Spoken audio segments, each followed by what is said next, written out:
මම කෙනින්ස් ඉන්ස්ටිටියුට් එකේ grade 5 class එකේ ඉගෙන ගන්න නේතන බබා යන්නේ. ඉතින් අද හරිම සතුටු දවසක්, ලස්සන දවසක්. පොඩි ආඩම්බරයක්ත් තියෙනවා. මොකද අපේ දරුවෝ හරිම ලස්සනට ඉදිරිපත් කරලා අද සම්මාන ගත්තා. ඉතින් ඒ ගැන හරිම සතුටුයි. ඉතින් මම හිතුවා අද මේ IELTS එක්සෑම් එක ගැන වචන කීපයක් කියන්න ඕනේ කියලා.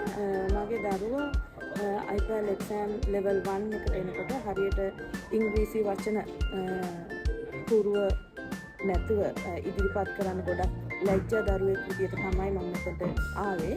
හැබැයි අද ලෙවල් 5 වෙනකොට මගේ දරුවගේ ලොකු වර්ධනයක් ඉංග්‍රීසි දැනුම පිළිබඳ වචන හසු වීම පිළිබඳව ඉදිරිපත් කිරීමේ ලොකු වර්ධනයක් මම අම්මා කෙනෙක් විදියට අත්දකිනවා.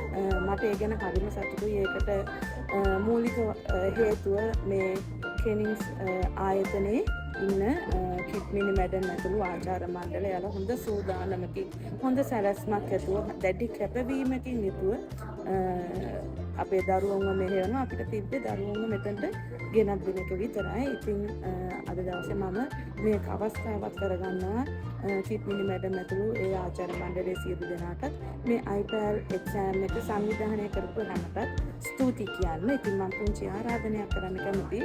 ඔයාලත් තමන්ගේ දරුවන්ගේ දක්ෂතාව, හැකියාව අඳුනගෙන ඉංග්‍රීසි මාධ්‍ය පැත්තෙන් දරුවට හොඳ අධ්‍යාපනයක් ලබා දෙන්න නම්, හොඳ අත්දැකීමක් ලබා දෙන්න එන්න ඔයාලටම වෙනස අත්දකින්න පුළුවන් වෙයි.